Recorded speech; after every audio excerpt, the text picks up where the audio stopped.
Barbadians celebrate the birth of a republic and bid farewell to the QueenOfficial festivities marking the island's historic transition from realm to republic took place in National Heroes Square, decorated in the national colors of gold and ultramarine, in the heart of the capital of Bridgetown. The heir to the British throne had come from London for the occasion and watched as the royal standard flag was lowered from the flagpole and the new presidential standard raised in its place. Possessing a clear sense of who we are, and what we are capable of achieving, in the year 2021, we now turn our vessels bow towards the new republic. We do this so that we may seize the full substance of our sovereignty, Mason said in her first address as president. For decades, we have had discourse and debate about the transition of Barbados to a republic. Today, debate and discourse have become action. Today, we set our compass a new direction.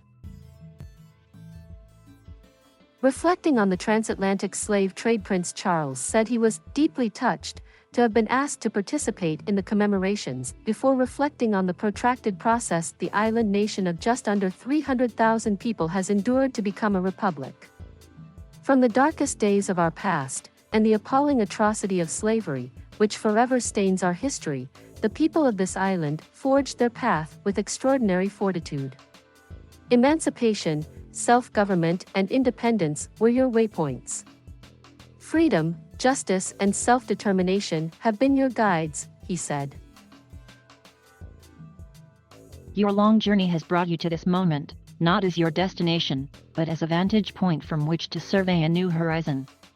Charles, who had arrived late on Sunday as Prime Minister Mia Motley's guest of honor at the ceremonial changeover, also spoke of his long relationship with the nation, having first visited 5 decades ago. He was interrupted by cheers after saying he would always consider himself a friend of Barbados. Tonight you write the next chapter of your nation's story, adding to the treasury of past achievement, collective enterprise, and personal courage which already fill its pages, he said as he brought his address to a close. Opposition to Charles's presence. The prince's remarks were the furthest the UK has gone on the subject of slavery, but stopped short of a formal apology. Some in Bridgetown have questioned why the Queen's son had come at all, pointing out that the island's historical relationship with the Crown was rooted in slavery.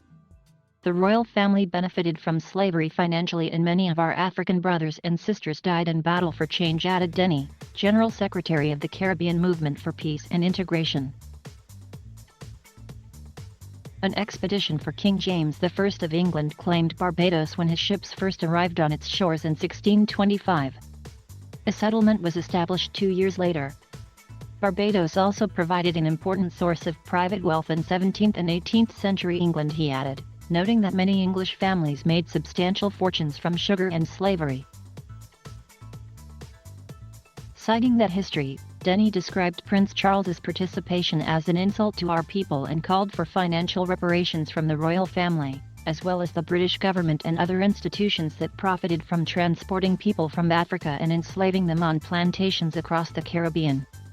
New chapter. A stone's throw away from the site of the ceremony in Swan Street, a popular shopping area among locals in downtown Bridgetown, many Barbadians also welcomed the change. Roger Goodridge, a 59-year-old toy seller, described the move to a republic as a long time coming and said he was unsurprised by Charles's visit. Others expressed support, but wondered if transition had been a bit too fast. The government created its 10-member group tasked with helping manage the transition from a monarchical system to a republic in May this year. It's too hasty. Everyone hasn't think about it yet, and there's so many people that don't even know what is a republic, said Andre Moore, 36. I think they should at least have taken a whole year to deal with this, or at least 2 years. I think 2 years to really think about it, get the mind settled for what they have prepared for this whole republic thing. Barbados has parted ways with Queen, but she remains head of state in 15 countries. Republican movements in those nations will undoubtedly be observing the symbolic handover and hoping it adds to momentum in their own campaigns.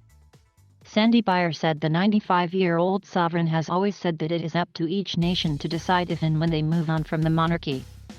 Barbados shows this can be done while maintaining an amicable relationship with both the British monarchy and the United Kingdom, she added.